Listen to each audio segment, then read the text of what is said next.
곤란한 질문이거나 좀 어려운 질문일 수도 있겠지만은 이 빅7 중에서 올해 2022년만 한정해 놓고 봤을 네. 때 그래도 빅테크 투자는 주의해야겠지만 그래도 베스트는 여기는 좀 그래도 안정적일 것 같다. 그나마. 그리고 어디는 그래도 나는 여기는 좀 투자를 더 주의해야 된다고 생각한다 해서 베스트와 워스트를 꼽는다면 좀 어딜까 싶은데요.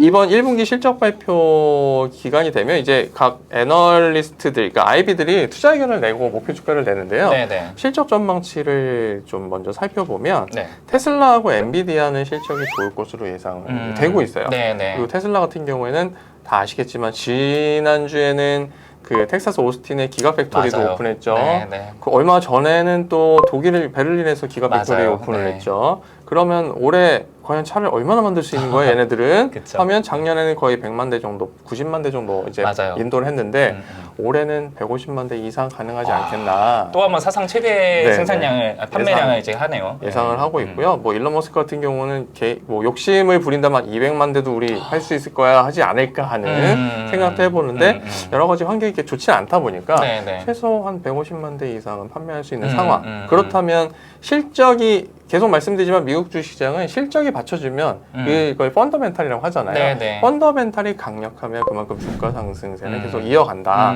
얼마 전까지만 해도 사실 2년 전만 해도 테슬라는 그냥 꿈을 먹는 주식이었는데 네, 맞아요. 이제는 네. 실적을 보고 가는 주식이다. 그렇게 좀 접근을 해서 보실 수 있을 거고요. 네. 엔비디아도 사실 분기마다 한 전년 동기 대비 한 40에서 50% 이상 계속 네. 증가를 해오고 있습니다. 실적이. 네네. 그런데 문제는 이번 달 들어서 네. 계속 애널리스트들이 투자 의견과 목표 주가를 하향 조정하고 네, 있어요. 맞아요. 그래서 네. 오늘 아침에도 제가 영상을 이제 올려놓고 어떤 그 저희 구독자분이 네. 댓글을 달아주셨는데 네. 얼마 전까지만 해도 반도체 그렇게 좋다더니 어떻게 그 며칠 지났다고 안 좋다고 그러냐. 네. 그렇게 이렇게 하소연 아닌 하소연 하실 정도로 업황이 조금 많이 반도체는 변화하고 있는 상황이에요. 네네. 그래서 지금 원래는 수급, 그러니까 수요하고 공급이 차이가 발생하면서 음. 수요가 많은 상태이기 때문에 공급이 못 따라가서 지금 반도체 관련 주가가 계속 올라갔는데 네네. 이제 한 2분기 내에는 수요와 공급이 어느 정도 매칭될 거다, 맞을 거다. 사실 그럼 좋은 거 아니냐 네, 할 수 그쵸. 있는데 네.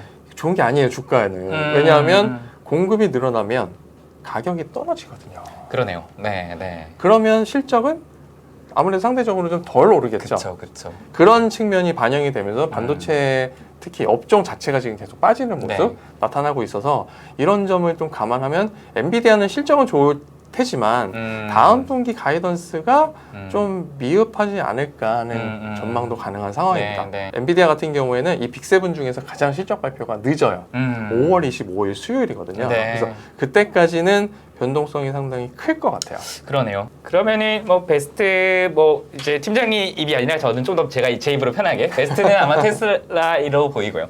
이 좀 워스트 뭐 꼭 그렇다고 하지만 좀 엔비디아 걱정스럽다 이렇게 될 것 엔비디아는 같은데. 근데 네. 나쁘진 않고요. 왜냐하면 네, 지금은 이후에는 GPU가 없으면 네, 네. 안 되는 세상이 맞아요. 되고 있잖아요. 네, 네. 근데 제가 좀 걱정이 되는 그 종목은 이제 따로 있죠. 뭐냐면 네. 메타 플랫폼스입니다. 아. 메타 플랫폼스가 지난 4분기 실적 발표 때 실적 발표하고 거의 20% 이상 빠지고 맞아요. 올해 네. 들어와서 지금 4월 11일 기준으로 33% 정도 빠졌어요. 맞아요. 근데 네, 한 네. 3주 전만 해도 50% 넘게 빠졌었거든요. 미치는 줄 알았죠. 이제 많은 투자자분들이 네, 다행히도 네, 네. 다행이라고 해야 되나? 네, 네. 국내에서 메타 플랫폼스에 관심 있는 분들이 상대적으로 적어요. 네, 네. 네, 한 테슬라에 대한 관심도가 한 10이라고 하면 네, 네. 메타 플랫폼스는 한 2? 아, 그렇죠. 네, 별로 관심이 없으시죠. 맞아요. 근데 네. 주가가 좀 빠지면서 요즘에 많이 담으셨거든요. 맞아요. 근데 네, 담는 족족이 계속 빠졌어요. 네, 네. 이유가 이제 아이폰 쓰시는 분들은 다 아시겠지만 네. 이제 그 앱이 업데이트 되고 나서 뭐가 자꾸 떠요. 야, 이거 너 연계할 건데 너 동의할 거야? 그러니까 너의 정보를 다른 업체에다가 제공할 건데 오케이? 아니, 난 안 해. 안 한 분들이 늘어나는 거죠. 그렇죠. 그러면서 네, 메타 플랫폼스로 넘어가는 경로가 차단됐어요. 네, 네, 네. 그러면서 메타 플랫폼스는 급락하고 근데 맞아요. 다음 날 네, 네.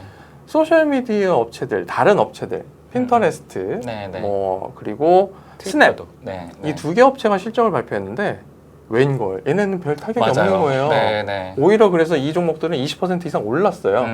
이게 웬일이냐? 그러면 이건 진짜 메타 플랫폼스 죽이기냐 뭐 이런 얘기도 할 수 있을 정도였는데 네. 그래서 제가 4분기 실적 발표 후에 계속 말씀드렸던 게 메타 플랫폼스는 1분기 실적을 확인하고 투자를 하시면 좋겠다. 그 얘기를 주구장창 드렸습니다. 네, 그래서 네. 어떤 분은 저한테 너 메타 플랫폼스 싫어하지? 라고까지도 하시는데 네. 그게 아니고 네네. 실적에 기반해서 봐야 해요. 네, 맞습니다. 가이던스가 그렇게 네. 좋지 않았거든요. 그럼 이제 1분기에 과연 메타 플랫폼스가 애플향 그 매출이 감소하는 부분을 네, 어느 네. 부분에서 네, 상쇄하느냐 아니면 네, 애플에서 그런 개인정보 보호 정책을 우회해서 네. 애플에서 매출을 더 발생을 시켰느냐 요걸 좀 확인하고 들어가셔도 늦지 않다. 또 내가 혹자는 이 한 3주 사이에 50% 마이너스 났던 게 마이너스 33%까지 한 17% 올라왔으니까 네. 야, 그럼 내가 잘한 것 같은데? 라고 음. 말씀하실 수도 있어요. 물론 네. 많이 빠졌을 때 사시는 게 맞죠. 근데 그쵸. 네. 방향성은 모르거든요. 실적 실적과 가이던스가 나온 다음에 방향성이 다시 설정이 될 거니까 네네. 만약에 메타 플랫폼스 지금 싸다 해서 들어가시기에는 실적을 보고 들어가시는 게 좋겠다. 네. 한 번 더 말씀드리겠습니다. 그러면은 어떻게 보면은 가장 우려되는 거는 사실은 메타인데 바뀐 사업 환경 속에서 과연 얼마만큼의 성과를 도출하느냐를 보고서 네. 향후의 투자 전략을 고민해 보시다. 네, 네. 뭐 이렇게 요약이 그렇습니다. 되겠네요. 맞습니다. 사실 뭐 저도 메타 페이스북 관심이 있어가지고 재무제표를 많이 보는데 매출의 90% 이상이 그 광고 수익이기 그렇죠. 때문에 그 사업 환경이 악화됐다라는 네. 거는 직접적으로 지금 메타가 휘청할 수 있다라는 거고 네, 네. 메타 같은 경우는 지금 메타버스 플랫폼을 만들기 위해서 많은 투자를 하고 있는데 네. 그 투자금도 사실은 돈을 벌어야지 그렇죠. 마련할 수 있는 네, 건데 네.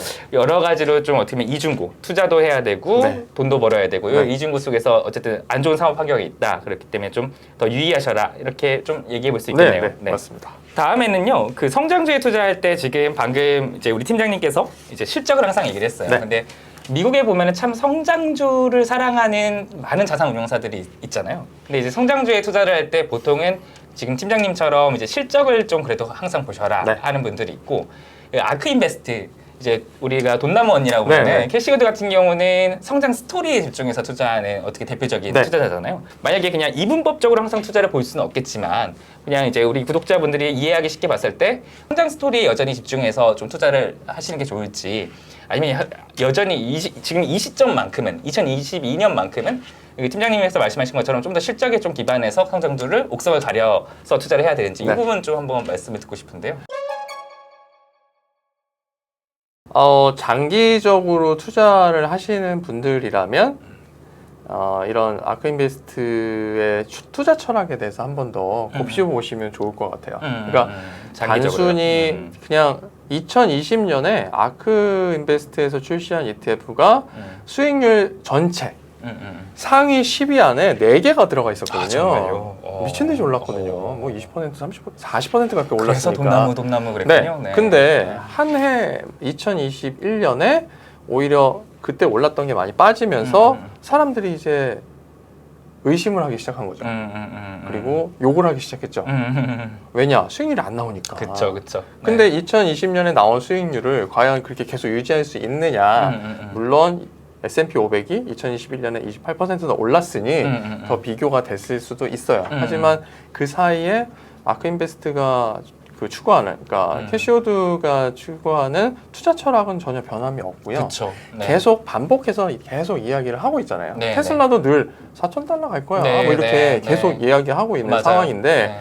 그 투자 철학을 믿으신다면 아크인베스트에서 출시한 ETF, 액티브펀드 ETF에 그냥 꾸준히 투자하시는 것도 방법이다 말씀드리고 싶고요. 이미 주가가 워낙 많이 내려온 상태라서 그쵸. 지금이면 네. 그 투자 철학에 맞게 조금 도전을 해보실 수 있지 않을까 싶고요. 근데 사실 국내 투자자분들은 네. 남이 이렇게 해주는 거 별로 안 좋아하잖아요.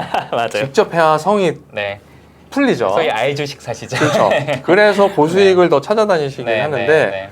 정말 힘들어요. 맞아요. 그런 주식을 네. 찾는다는 것 네. 자체가 나는 정말 근데 그 실제로 이제 전화 상담이랑 투자 상담을 하다 보면 네. 대부분은 난 장기적으로 음. 수익률을 가져가고 싶어서 어떤 투자를 하고 싶다 하는데 말씀 처음에 딱 그렇게 하신 다음에 뒤에 보면 당장 한 10에서 20% 이상의 수익률을 거둘 수 있는 종목 뭐 있냐 결국은 당장에. 네, 그런 걸 물어보세요. 그럼 네. 제가 대놓고 말씀드리죠. 그런 건 없습니다. 네. 그렇게 하는 거는 그 사기죠, 사기? 그쵸. 그런 얘기를 네. 많이 했어요. 네, 네. 제가 폰지 사기 하는 사람도 아니고 그렇게 네. 해서 사람을 땡긴다면 그건 네. 진짜 사기예요. 네, 맞습니다. 주식은 특히나 위험한 상품이기 때문에 음. 그런 측면에서 계속 그런 주식은 없다 말씀을 드리고 있고 음.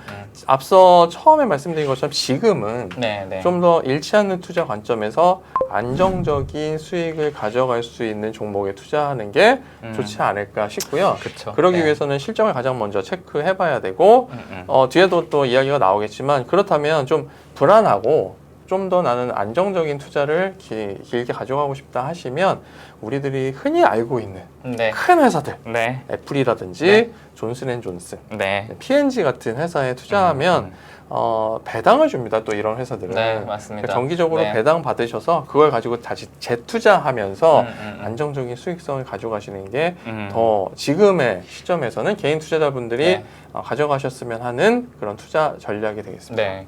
그러니까 올해를 승부로 던지시는 분이 아니라 좀 중장기적으로 보시는 분들은 아크인베스트의 투자 철학처럼 성장 스토리, 이 회사는 어떤 스토리를 가지고서 성장을 하고 있느냐, 거기에 좀 뭐 관심을 가져보셔도 좋은 네, 거고. 네. 하지만 올해 만약에 어느 정도 수익을 기대하시는 분들 같은 경우는 앞서 계속 이제 팀장님이 강조하신 것처럼 실적 그리고 가이던스 이런 것들을 꼼꼼히 확인하셔서 투자를 네, 하시라. 네. 이렇게 좀 얘기가 정리가 될 수 있겠네요. 맞습니다. 네. 최근에 버크셔 해서웨이가 지분 인수를 발표하면서 주가가 급등한 종목이 하나 있죠. 90세에 달하는 투자자께서 네, 네, 네. HP를 왜 인수를 했을까? 네. 가장 포인트는